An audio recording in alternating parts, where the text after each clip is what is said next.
It's taken me 2.5 years of YouTube to get to the point where I'm reasonably happy with the audio in my videos. I hope it sounds good. And now I've made this video for you, to get your audio quality further, faster, so that you don't have to waste 2.5 years of your life. So there are 4 areas that I'm going to cover. Acoustics, you don't have to spend a lot of money to improve the sound of your room. Gear, that is a great microphone. It's been used by Michael Jackson. Setup, it's going to give you a better signal to noise ratio and reduce that background hiss. And post-production. So the question is, can AI take your bang average recording and make it sound professional? Absolutely. And this is all with the aim of giving your audience the best possible listening experience so that when they're watching you talk to camera, they can sit back, relax, and enjoy what you have to say. Let's get into this.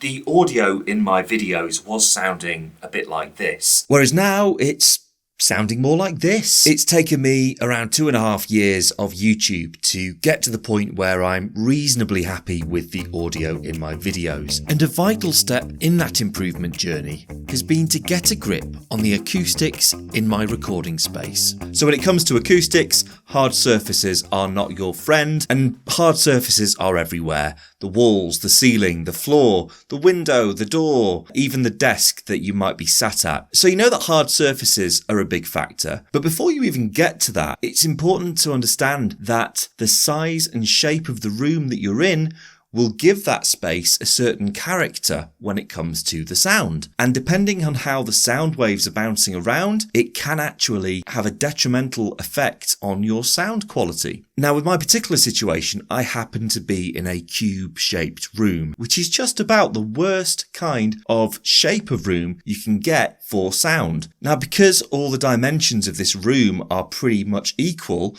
without any intervention from me, it sounds really quite unpleasant, because at certain frequencies you get what's called transverse standing waves, and as these rebound back and forth amongst all the surfaces, you get a point where they meet, and that can cause cancellation of certain frequencies, and in other instances it can actually boost some frequencies that you might not want to be boosted. 2 excellent YouTube resources that I'll point you at is the work of Professor Dave Explains and Dr. Boyd Edwards of Utah State University. Acoustics is actually quite a complicated science. I've heard people in the industry call it a bit of a dark art. But essentially, what I've tried to do in this room is to counteract this cube-shaped room with soft surfaces where I can, just to break up and absorb some of the sound waves before they become a problem. You don't have to spend a lot of money to improve the sound of your room, because the chances are that if you're, say, at home doing YouTube,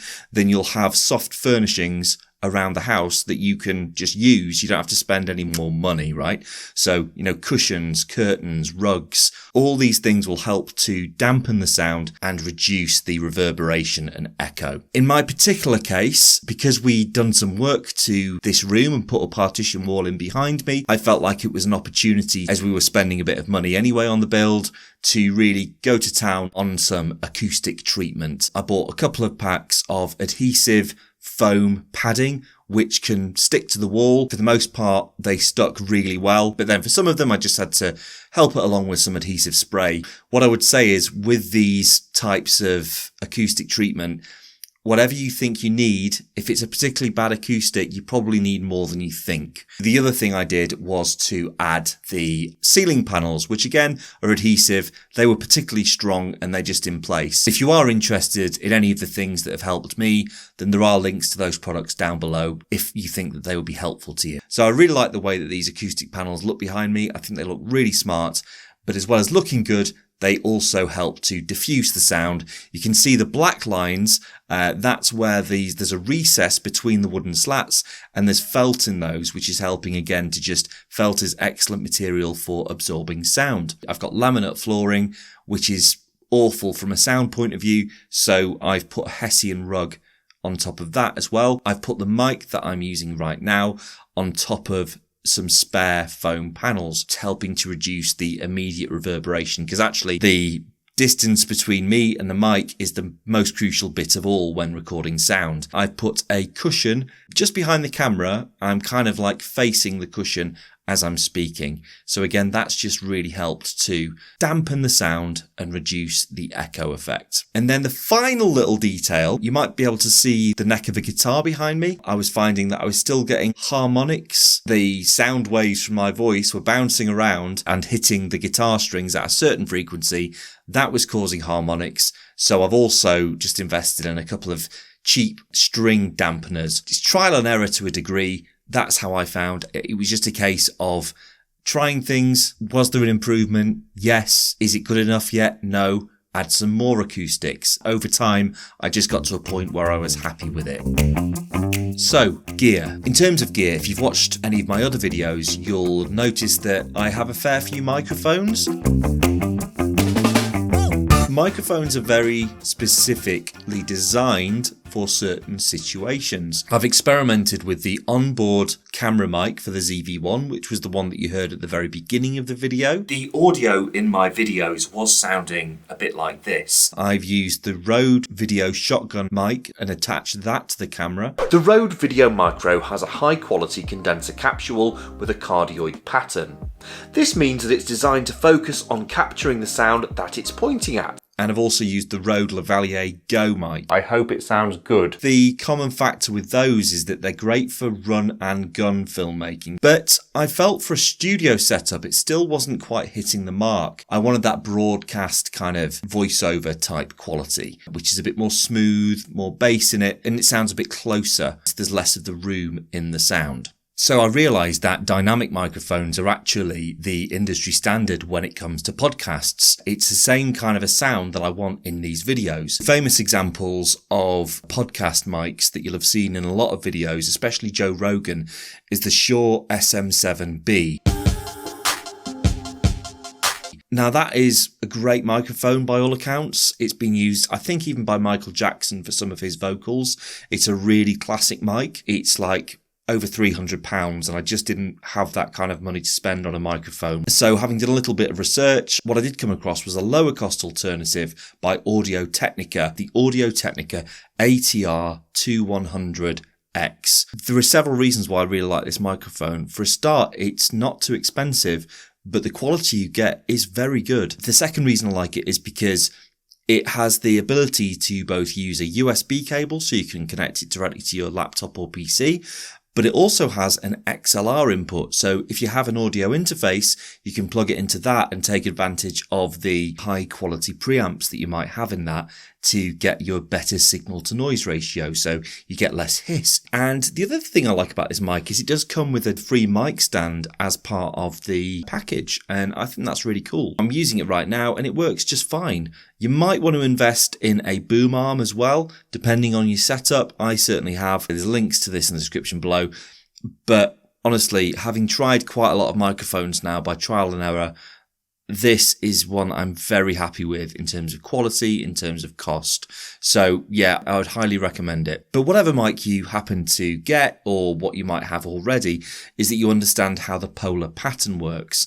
So typically podcast mics like this have a cardioid pattern, which means that it's mainly focused towards the front of the microphone. Therefore, you need to point it at your mouth to get the best sound. The mic picks up less of the sound at the side of it, which is good for reducing background noise. So with this one, this condenser mic, for a while I was doing this and talking into the microphone, pointing it at my mouth. But actually, it's meant to be like this. And when I made that change, that slight change, it made a dramatic impact to the sound quality. So yeah, just know your polar patterns. That's another tip. The other thing about dynamics over condensers is that dynamics tend to pick up the mid-range tones, which is better for speaking voices, whereas the condensers tend to have more high-end, so they'll pick up more background noise, which is not what you want when you're in a room talking. So another advantage of using a dynamic microphone as opposed to a condenser is that it's a bit more robust, and because of the mechanism inside and the way that the mic works, it can actually handle more pressure as in louder noises, which is why you'll see things like the Shure SM58 in live situations, because it can handle louder noise levels. Now, that's really good for me personally because I happen to have quite a loud voice. And in fact, in a lot of the sound tests I've done with other mics, what happens is it just clips, it distorts when I speak at a normal speaking level for me. My work colleagues say that I do have a loud voice. So, that is just correct. The microphones bear that out, but I don't have that problem with this microphone at all. So that's another advantage. So I've mentioned the polar pattern, but the other aspect of mic technique is just being close enough to the microphone. I like the look on my video where I don't have the microphone in shot, but actually it is quite close to me. In an ideal world, if I was going for the absolute optimum quality, I just have it as close to my mouth as possible. And if you see some of these famous YouTubers, podcasters, people like Joe Rogan and Howard Stern, they're almost eating the microphone. So the closer the better is going to get you better sound. It's picking up less sound of the room. It's more focused on your voice. It's going to give you a better signal to noise ratio and reduce that background hiss. So in terms of the setup, preparation is everything. I would just recommend recording your videos, your audio at the time of the day when you're going to get the least amount of background noise, right? For me, that happens to be early in the morning or late at night. So if you're filming close to the road, you're going to have more traffic going by, you're going to have more dogs barking, you're going to have more household activity like washing machines, dishwashers, all these things add up. Choose the time of day that's most quiet. And the chances are, if you're like me and you have a day job, that's probably going to be before work or late at night. So the second really key point and a game changer for me is to record your audio separate from your video. So what you can do is you can record your video with your camera while also getting the onboard mic. Then at the same time as that, you have a mic that you're plugged into either a separate dedicated audio recorder or your laptop or PC. So right now I'm using Audacity to record my audio onto, and then what I'll do in the edit is to sync the audio with the video. And you can do that very easily in most video editing software.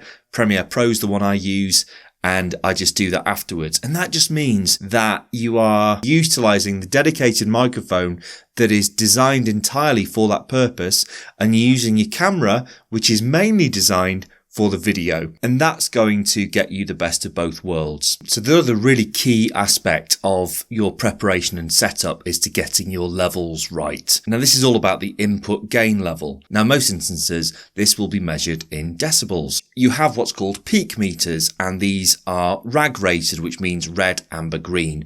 When it's green, that means that you're in a safe zone where you're not going to distort or clip your audio.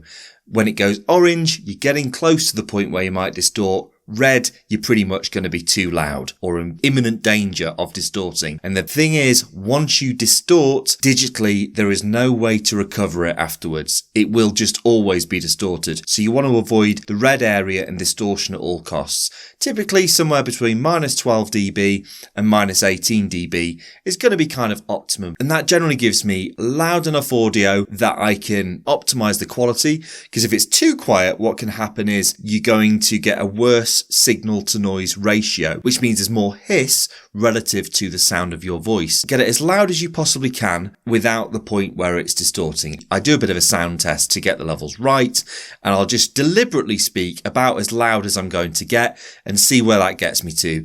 And if I'm going somewhere into the orange, that's fine. But if I go into the red, I'll just bring it down a little bit, and that's absolutely fine. Another tip in terms of preparation I give you is to just give yourself a little bit of silence. That will help you to establish the level of noise that you then need to reduce in the post-production. So onto post-production, you may recall that I said I record the audio separate from the video, and that gives me greater control in terms of editing the audio, and it gives me better sound quality. Now, my audio editing tool of choice happens to be Audacity. Reason being is it's completely free and it does what I need it to do. You can only record one input at a time. If you are doing something like a podcast where you've got more than one speaker, say in a room, OBS actually has the option to record multiple different inputs, i.e. multiple different microphones at the same time. Audacity you can only record one. But as a YouTuber, I'm generally only recording myself, so Audacity is absolutely fine for that. And as an editing tool, it works really well. Audacity is open source and it's completely free. Through trial and error and also watching a fair few helpful YouTube videos myself, I've established a workflow in Audacity that works for me really, really well. So I'm going to share it with you. And it's like everything I share with you in this video, it will be very much down to your individual circumstances, because when it comes to sound, there are so many different variables. So there is no one magic formula. The size and shape of your room is going to affect the acoustics in the first place. And then the dampening measures that you take are going to vary dramatically from person to person. The microphone you use, right through to the preamps and even the sound card that you have on board your PC or laptop if you're recording it that way. There are millions of variables when it comes to sound. So in the same way, when it comes to post-production and audio editing, what I'm about to show you is kind of a guide, works for me. You might need to tweak a little bit, but generally speaking, this workflow should help you. So here we go. Okay guys, so I'm now going to demo my workflow when it comes to recording audio. And in this shot, you can actually see the microphone. It is the same mic that I've been using throughout the recording. The difference is this time, I just wanted to show you best practice when it comes to mic placement, because really you want it as close to your mouth as possible to pick up the best sound quality. You'll also notice that with the microphone, I've got a foam cover on it, and that's to prevent the plosives from being a problem. Now that's things like P's and B's. If you don't have some sort of a protector on the microphone, result in a harsh, loud sound. Okay. The other thing that you can use is a pop shield or a pop filter, whatever you want to call it. And I prefer foam because I just find the pop shields are a little bit faffy. So that's just my personal preference, but it's entirely up to you. So you'll see that we've also got Audacity open, and a big shout out to a channel called Bizarre ASMR for this Audacity workflow, because having tried quite a lot, I found that theirs was the most effective and best sounding for my audio. So thanks to them. Before we actually start recording, what we're going to do is we're going to check out the settings, and I'm going to go to Edit. I'm going to go to Preferences. And here you can see that it's gone to quality. If it hasn't gone to quality here on the left hand side, then you just need to select it. Then over here on the right, we've got the settings.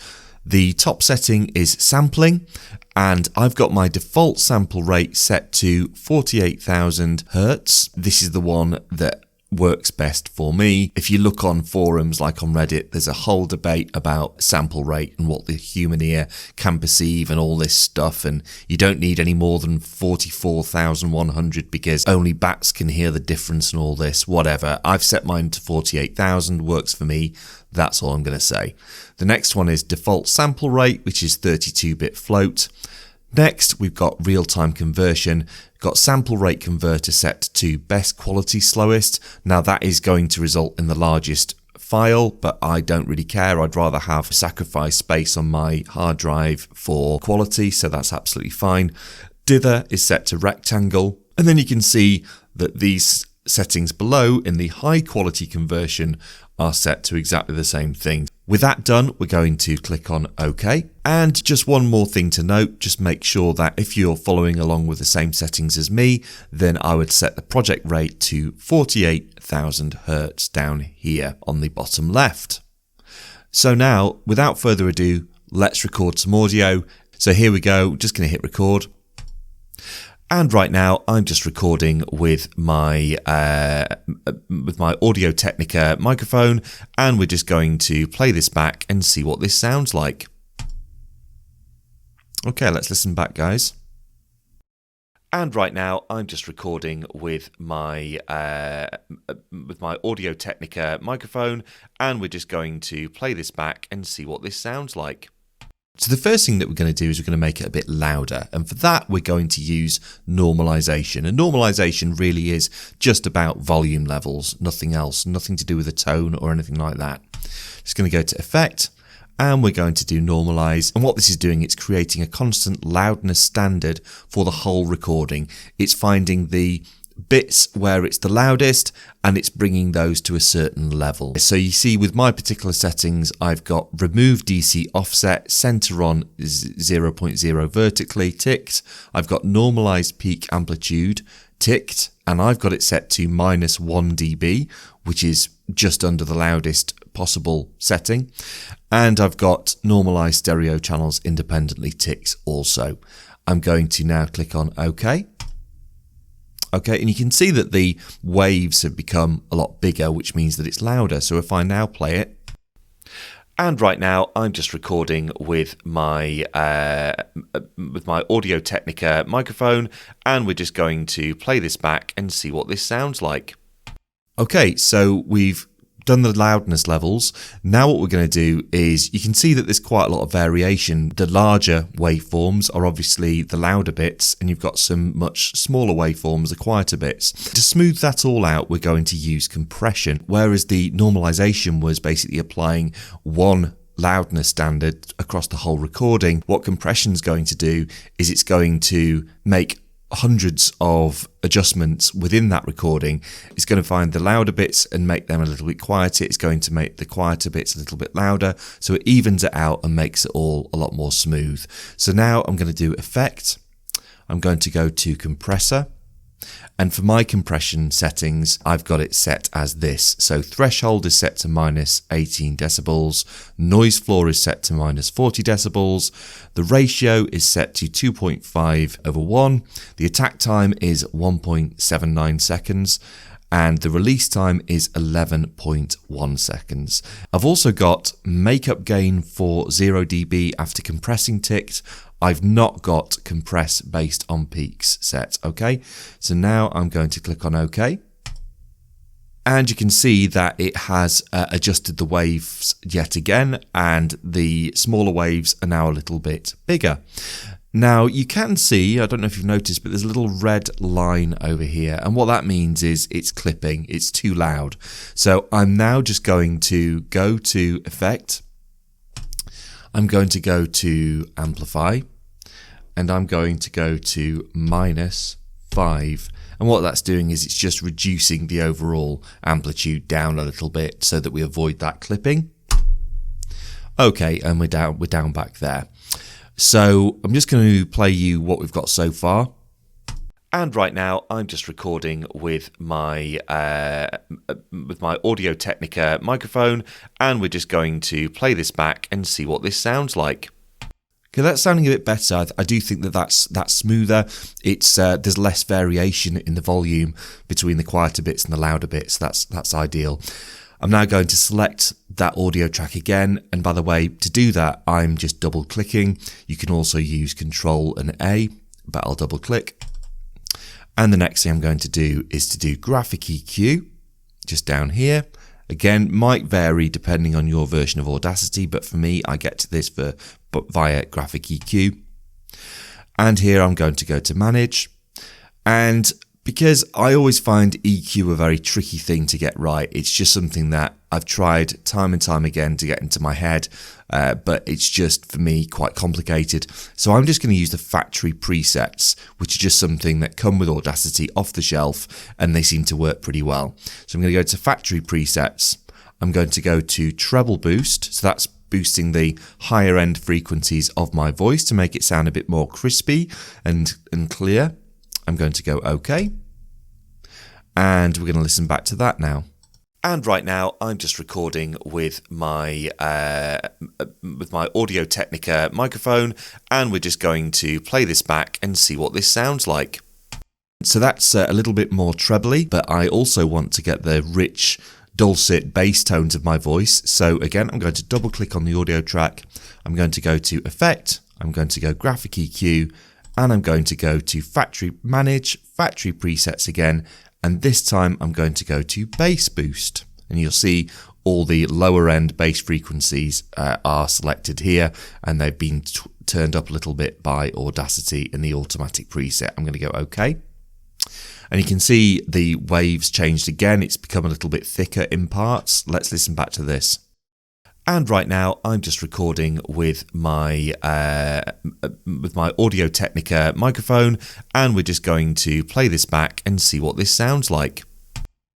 So I'm pretty happy with that. The last thing I'm going to do, or the second to last thing, is to get rid of the background hiss. So what I should have done was to leave a bigger gap between the start of my recording and me actually speaking. I've not done that, but there is a little bit of a section at the end that I can use to get the noise sample. So if I just select that, yeah, it's a section where I'm not talking and the only thing we can hear is the background noise that we want to get rid of.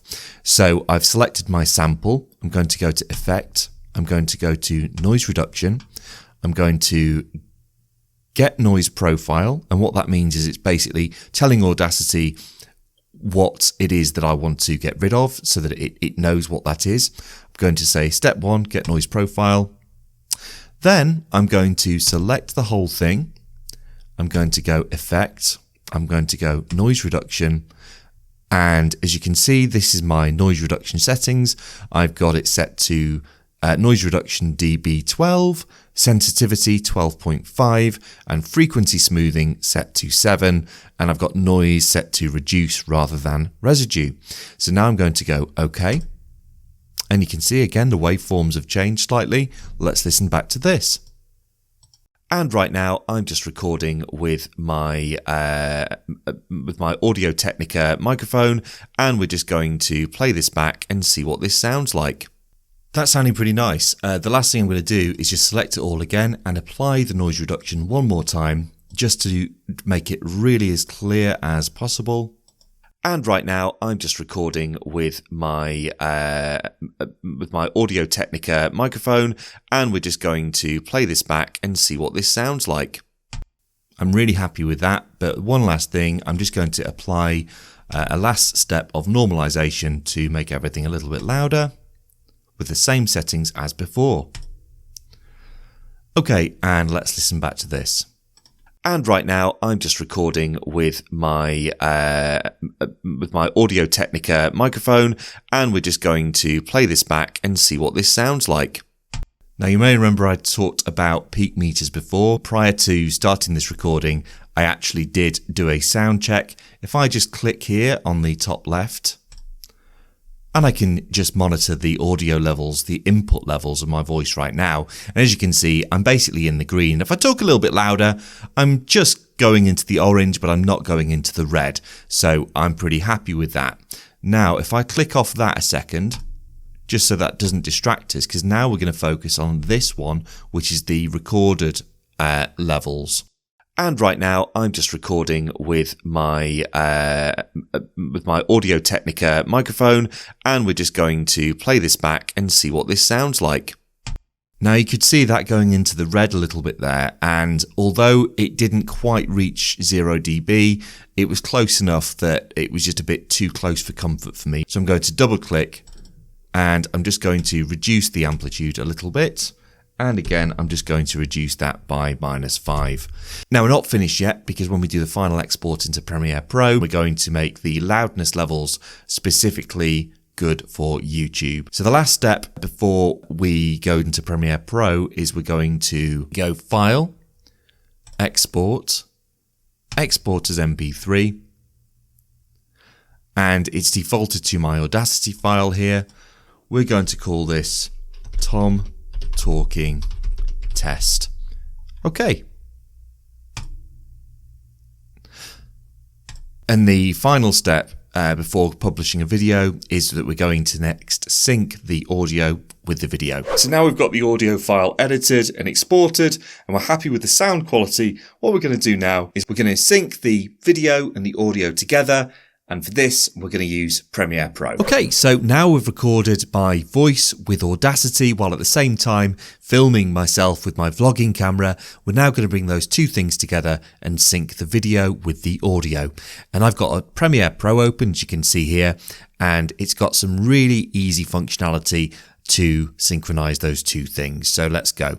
So over here in the project panel, I've got both the audio file and the video file. I'm going to start by bringing in the video file from my vlogging camera. Okay, and you can see here, it has got some audio, which has just been picked up by the onboard camera mic. And just so you can hear what that sounds like, I'm just going to play that back. And right now, I'm just recording with my Audio Technica microphone, and we're just going to play this back and see what this sounds like. Okay, I'm sure you'll agree that we can make that sound a lot better. We already have, because we recorded the Audacity audio as well. So let's just bring that one in and let's listen to that and see what that sounds like. And right now I'm just recording with my Audio Technica microphone, and we're just going to play this back and see what this sounds like. Hopefully you agree that's much better. I'm going to place the MP3 from Audacity slightly under the video file, the MP4 file, and then I'm just going to select them both and then simply right click. And at this point, I'm going to click on synchronize. You'll see here, it automatically selects audio for me, but you might have to select that yourself.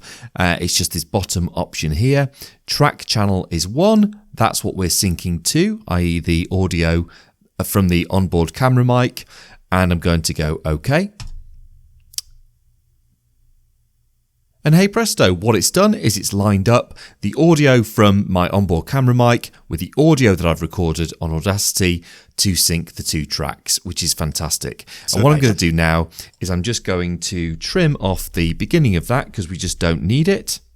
I'm going to get rid of it.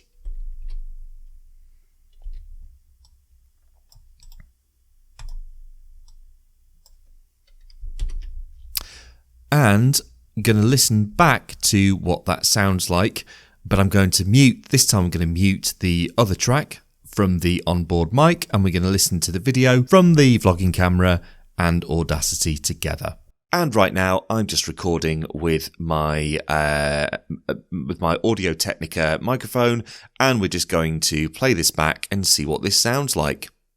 And there we go. We've got good audio with good video, and that's what we want. So I'm now going to unlink the audio from my onboard camera mic and the video, and I'm going to delete the audio that was recorded via my onboard mic.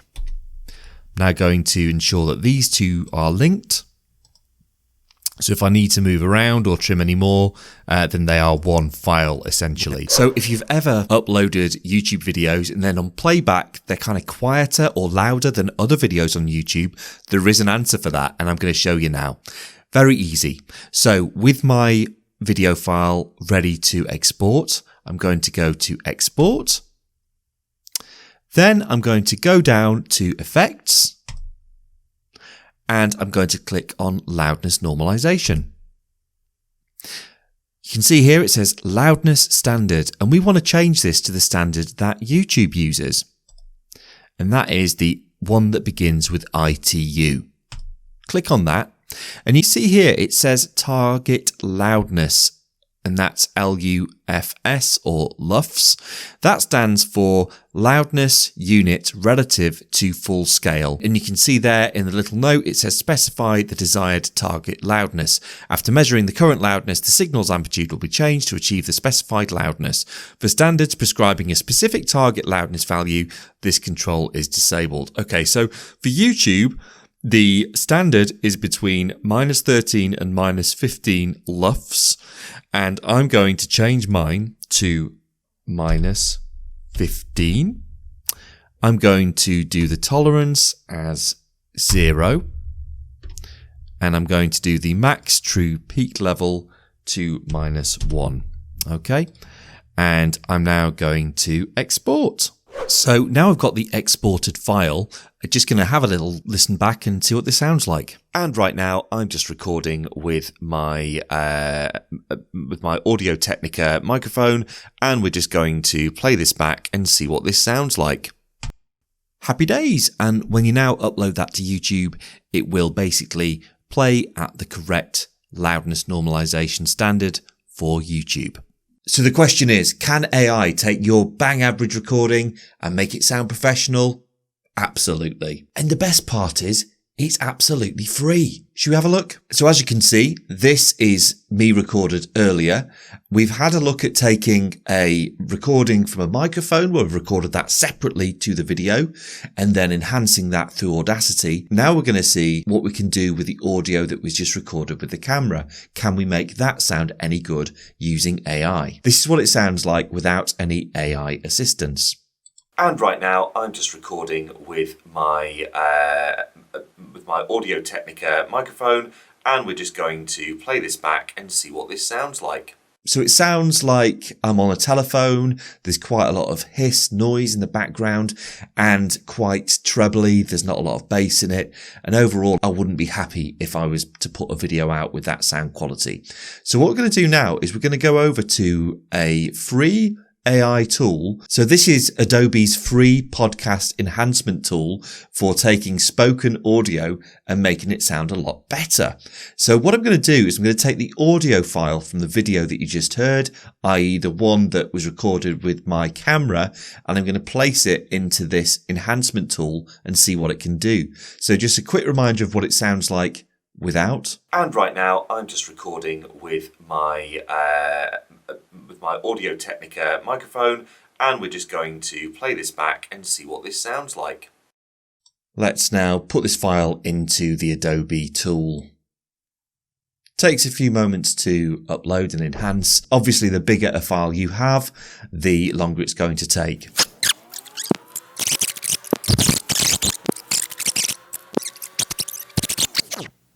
Okay, let's have a listen back. And right now, I'm just recording with my Audio Technica microphone, and we're just going to play this back and see what this sounds like. Now, I think that's pretty good. It really has done a lot of the things that I've been using compression, normalization for with Audacity. It's definitely improved the bass tones. It's smoothed it all out, and it's made it from sounding something like it's been recorded in a toilet to something that may have been recorded in a professional studio. Let's just have one more comparison, the before and after. And right now I'm just recording with my Audio Technica microphone, and we're just going to play this back and see what this sounds like. And right now I'm just recording with my Audio Technica microphone, and we're just going to play this back and see what this sounds like. And it's absolutely free. Now, the thing is about this tool is it is good. And I think in certain situations where your audio really needs to be rescued because it wasn't recorded very well in the first place, I think it can be really good. The one caveat I'd have is that when you listen back to it, there are just a few moments where it sounds slightly robotic. The voice just kind of wavers. It kind of has this almost a metallic effect to the voice. It's quite subtle, but when you listen back to a long portion of audio with this, it becomes very noticeable. Now, it becomes especially noticeable if you already know the voice very well. So obviously, if it's your own voice, listening back to it, you will realize quite quickly that it all is not quite as it seems at first. It does have a slightly robotic feel. For me, I don't think it gives you a flawless, improved audio quality while retaining the character of your voice. There is something that's kind of stripped away, and that's just the nature, I think, of these AI tools. They're really, really good. But if you don't mind a slightly robotic sound, then this is a really good free tool to help enhance your audio. So I really hope this is helpful to you, and I wish you the very best of luck with your future videos, and hopefully it's going to give your audience the best possible chance of listening to what you have to say with a bit of polish and clarity. And I will see you in the next one.